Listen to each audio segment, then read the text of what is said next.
Gangbusters, presented in cooperation with police and federal law enforcement departments throughout the United States. The only national program that brings you authentic police case history.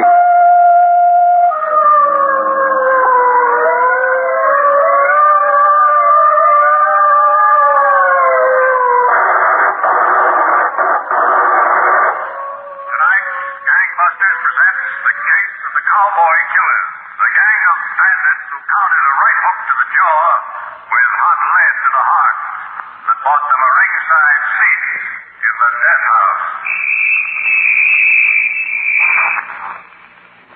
Gangbusters has asked the Honorable John J. Sullivan, former Deputy Commissioner and Chief of Detectives of the New York City Police Department, to narrate by proxy tonight's case.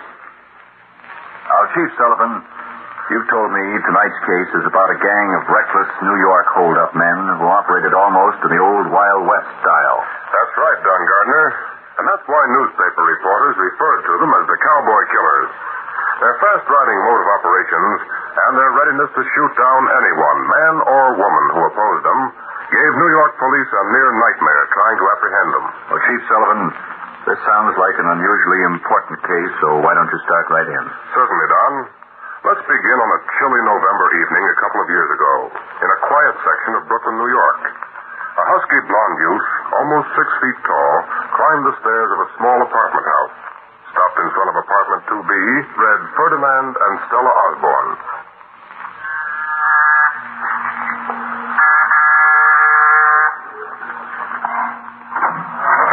Hello, Freddie. Oh, Russ. Hello. Stay here. Who is it, Freddie? It's Russ. Yeah, in the kitchen having coffee. Come here. Hi, Stella. Did you tell him, Freddie? No. Tell me what? Go ahead, Freddie. Yeah, go ahead, Freddie. Well, look, Russ. We don't want no trouble. Then don't make any. Freddie means we don't want you meeting here anymore. Well, that's not friendly, Stella. Oh, it's nothing personal, Russ. Shut up. Stella, we like this place. It's convenient.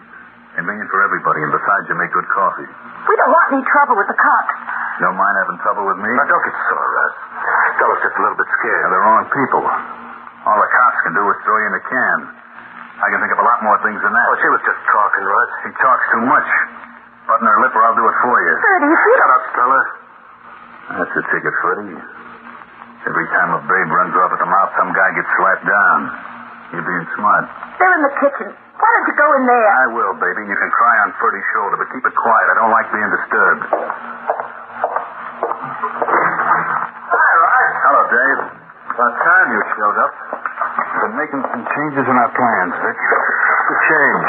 Dave's already hoisted the car. We all got rides. We knock over that saloon, split the take, and that's it. Yeah, we split what? $100? That ain't much for a night's work. Get smart, Vic. I don't see no diamonds on you. And I've never seen any barred windows in front of me. You have. That makes me the bright boy.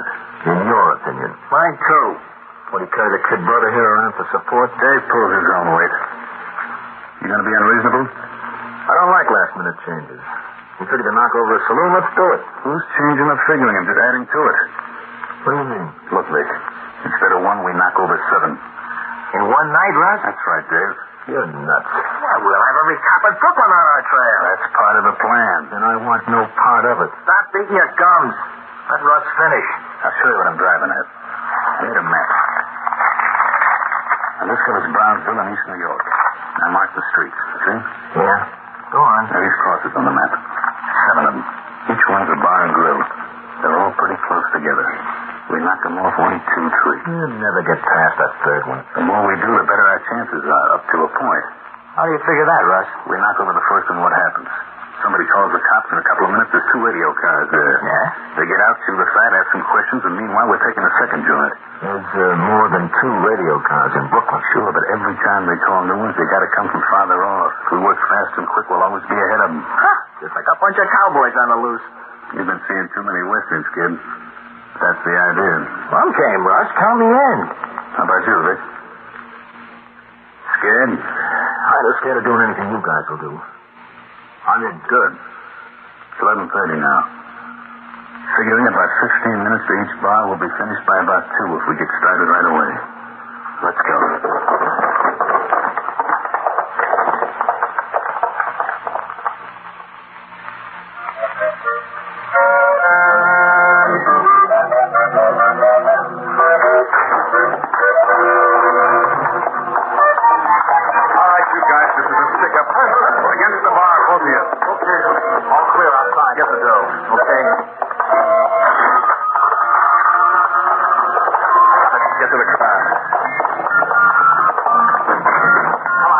guys got any ideas about fixing this to get a belly full of lead?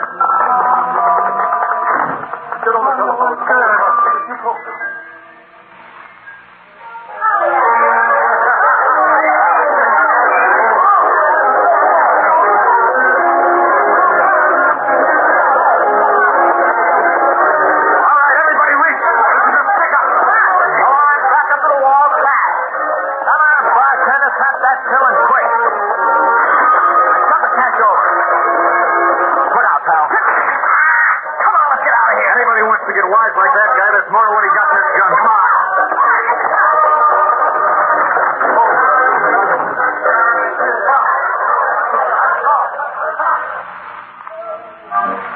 From this hand, there'll be a big, big fan. Come on, Jim, I'll buy you a drink. No, thanks. Let me got to be going. I've got to sleep to get back. A cop can sleep any time. It ain't every day you get to celebrate Bummy Davis' tiring. You ready quitting the ring, Bummy? Oh, I made my bundle and finished.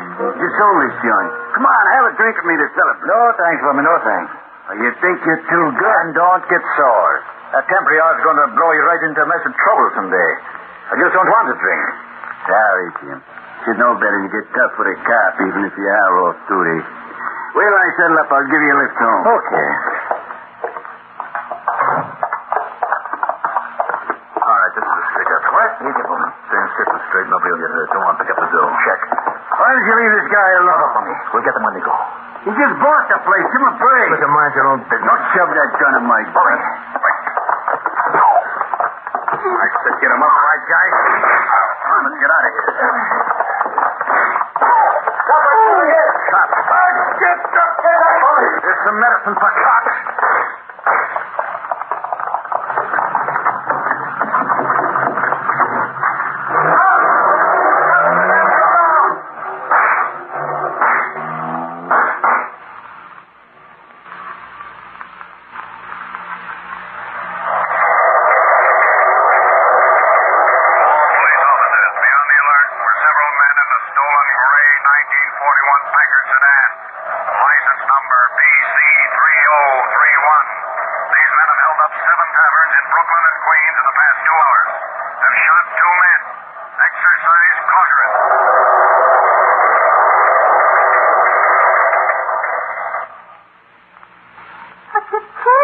Out here, Russ. You've got to get out of here. Bertie, you like this, babe. You shut her up or I'll cut her tongue out. So help me, I will. Take it easy, Russ.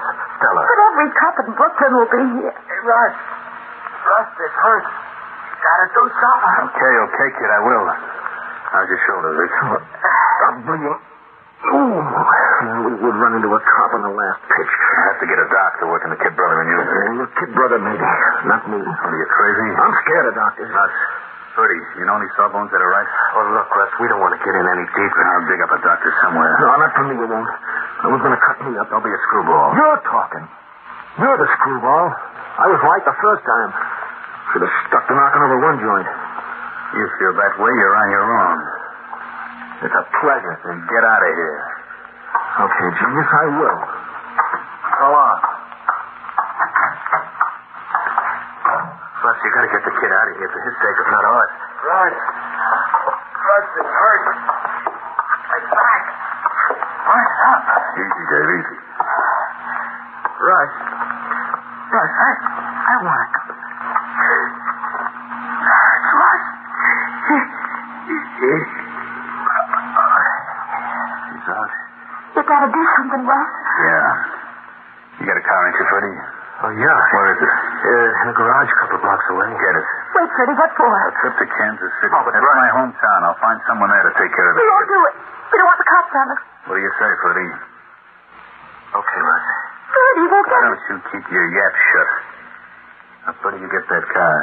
And if you're thinking about double-crossing... Oh, I wouldn't do that, Russ. If you're even thinking about it, remember, it'll take the cops a couple of minutes to bust in here. And you like this babe. You'd be surprised what I could do to her in a couple of minutes. Now get out of here and get that car. So, Don, the disintegration of the Cowboy Killer's gang had begun. Tough hoodlums had turned into frightened rats. And like rats, they scattered, leaving a trail that rambled all over the map and wound up in a bullet-ridden alley in Brooklyn at a hideout in Houston, Texas. Now back to Gangbusters. You were telling us, Chief Sullivan, how the Cowboy killer gang fell apart and scattered to the four winds. That's right, Don. It became the job of the police to bring them together again under one roof at Sing Sing, New York. To that end, Detective Sergeant Guilford of the New York Police was placed in charge of the case. His job was to coordinate and follow up on all information about the Cowboy killers. A few hours after the killing, he was in his office talking to a newspaper reporter assigned to police headquarters. You got the mimeograph department handout, Rod. All the information we're prepared to release is there. No questions, Gilly? You got any? You list 7 holdups by this gang. Are you sure they were all done by the same outfit that killed Bummy Davis? Positive. Wasn't that a lot of territory for one gang to cover in 2 hours? It was over a small area. They figured our radio cars would cover their last job while they were pulling another one. They'd always keep one jump ahead, they thought. Pretty smart thinking, Gilly. Smart? What's smart about it? Well, They killed one man and stuck up 7 taverns for a grand total of $600. Split that amongst all of them, what's it amount to? Not much, the cost of living today. Anything else? this handout has the usual line. The police expect an arrest within 48 hours. Couldn't you vary the time a bit? What for? We've got 24 witnesses who've identified one of the killers from a rogues gallery picture. An ex-con, a kid. First killing he's been mixed up in. We'll get him. In 48 hours? Sergeant Gilford. Yeah, put him on. Hello, Nelson. What do you got? Oh, you sure? Where are you now? Yeah, I got it. Okay, stick there. I'll be out in 15 minutes. Hey, wait a minute, Gilly. Anything more for the paper? Yeah, you can change that 48 hours to 48 minutes. So long.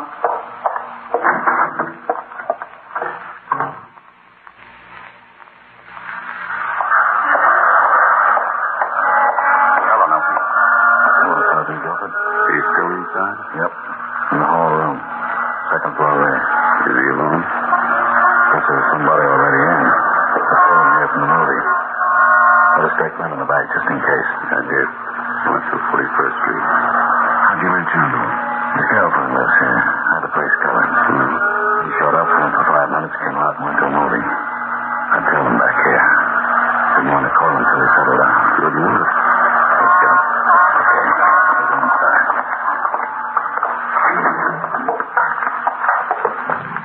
Second floor, you said? Yeah. In the rear. Good movie? On the street. Oh, a private dick Sunday. Of course. And a beautiful blonde was in it. Naturally. And in a bathing suit in Miami. Blondes in Miami. That's the life. This it? Yeah. Let's be polite.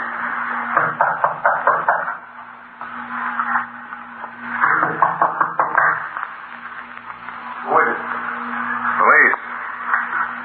Yes, it is. It's getting cute, Nelson. Let's break it in. Hold it, Manetta. I wouldn't go out that window. There's more cops at the end of that fire escape. Not half as nice as us. What do you want? What do you want to get away for? I don't like cops. Maybe you'll change your mind if you've known us for a while. You got nothing on me. Why run? Maybe he doesn't like our company. We like his. Come on, Vic. We're going to have a nice long talk at headquarters in private. Now, look. Don't make us do it the hard way, Vic. Be a nice kid and tell us all about it. I ain't saying nothing. Nobody ever does for the first 5 minutes. About you don't have to say anything. We got you cold. 24 witnesses, no alibi, bad record. Adds up to sure conviction. And you're going to be awfully lonely up there without your friends. I ain't saying nothing. Monotonous, isn't it?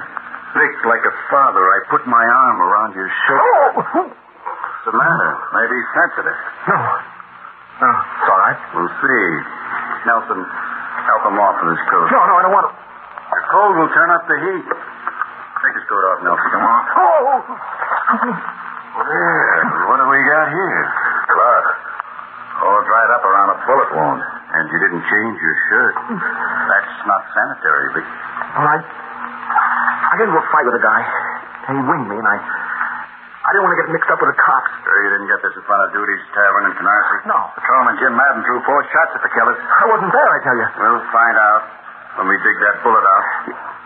Dig it out? Sure. You're going down to the doctor's now. No, I won't. I don't authorize it. What? Big words he uses. Getting wise, Manetta. We're going to find out where that slug came from. Okay.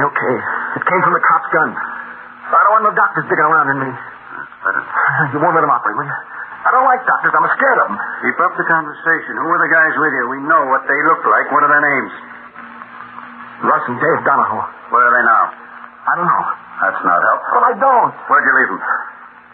At a place we used to meet. Where's this place? 211 Baker Street. A guy named Ferdinand Osborne's apartment. Nelson, you stay here. Take down everything Manetta's going to say in capital letters. Okay. I'll call you back with what I get. We'll see if we can make 1 and 1 equal 3. Homicide, Nelson speaking. Sergeant Guilford, Nelson. How'd you make out? No good. Nobody home. There hasn't been for a day and a half. You get a full confession out of Manetta? Yeah. Descriptions and everything. I'm putting them on the wire now. Well, add this to the alarm. Gray 1938 Pontiac sedan, license number 4D324. 4D324. Pickup car and any occupants. The Donahoe still? No, it's Osborne's car. I found the insurance policy in his apartment and also a couple of snapshots. Rick Manetta's in them with 2 other guys. If he identifies them as the Donahoes, we'll get them out by wire photo. See you in 10 minutes. So long.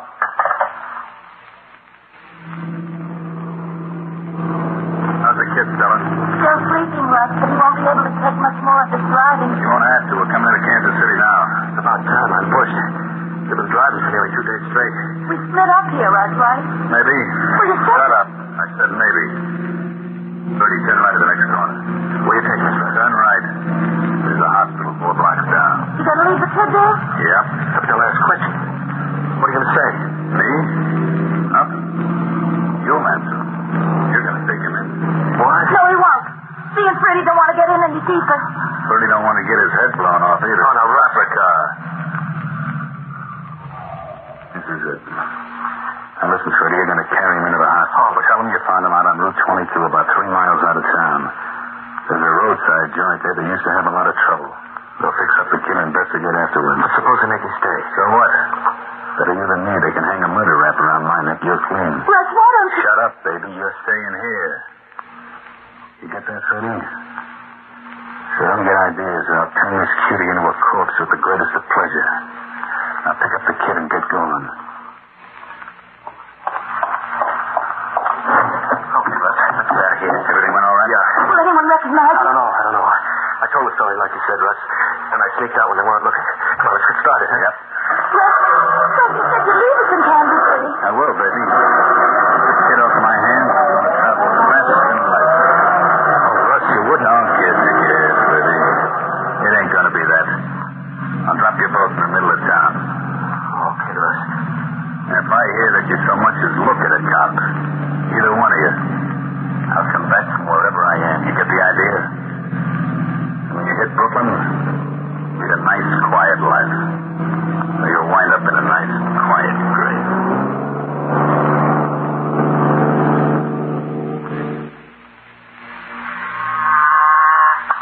Guilford, homicide. Nelson, Sergeant. Your husbands are back. I just got a call from the man we planted out there. Good. Have a squad car sent around. Going to play a game of 20 questions with Mr. and Mrs. Ferdinand Osborne. Oh, but Sergeant, you don't know this guy Donahoe. He's crazy. Freddie, anybody who kills is crazy. The odds are stacked against him. Unless he's got a guy like you covering for him. We're not covering for him, Sergeant. I'll tell you... No. He'll kill us if the other suspects we turned him in. And I'll throw you in the can. Which you prefer? Well, you can't. We haven't done anything. Except help murderer escape. Not willingly. He held a gun on us. Not holding it on you now. Well, he'd get us. I know he would. That's right. You're going to live in terror of him all your life. Because if you are, you're going to spend most of it in jail. All right. It's better than being dead or whatever else us can think of doing. I don't know. I've been a cop for 20 years, and I still can't figure out the minds of people like you. Well, don't try to. Just let us alone. There's one crook carrying a wounded guy on his back. He's on the lam. Cops are searching for him all over the country. You're more frightened of him than you are of the whole police force. Well, he'll get to it somehow. Ferdy, I think... Don't think. Russ never liked it. Look, honey, you got more sense than this rabbit of yours. You talk. Now hold you as a material witness. Put you up in a nice, comfy hotel with a squad of police around you day and night. All right, Sergeant. Shut up, Ferdy. Now, you're a smart girl, kid. Get your stuff, and we'll go down to headquarters. You too, Ferdy. Maybe you'll get smart on the way.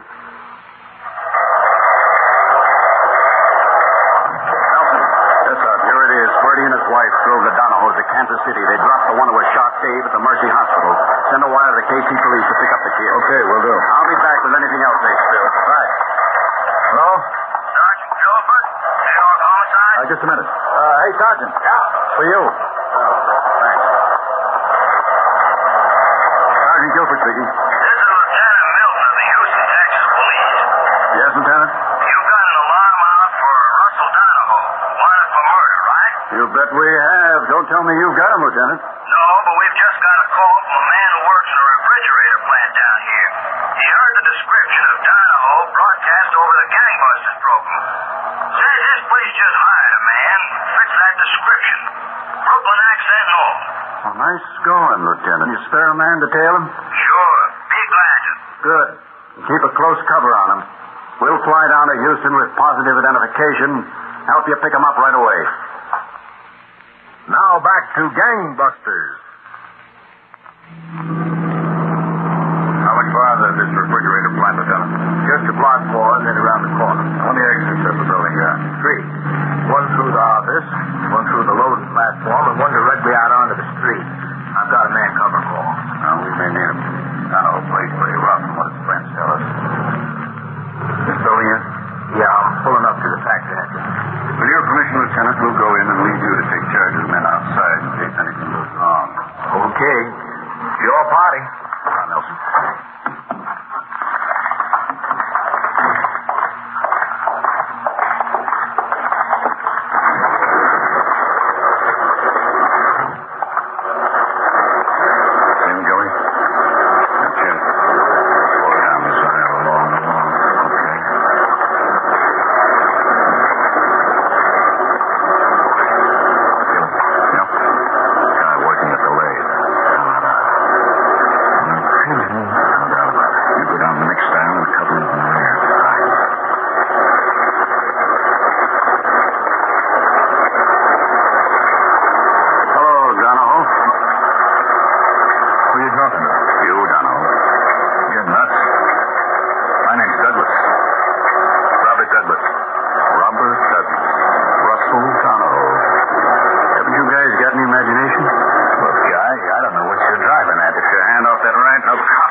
Nelson. I'm going to the office and call New York.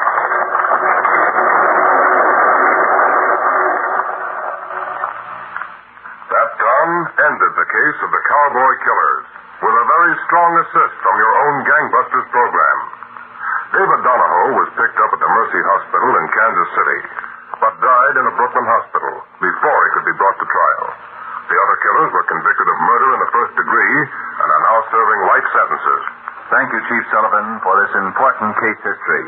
And Gangbusters, congratulations to all the police officers who participated in the investigations leading to the arrests and convictions.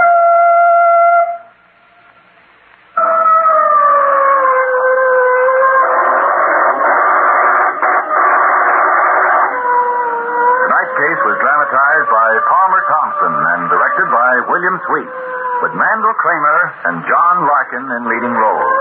Don Gardner speaking. Gangbusters is a Phillips H. Lord production.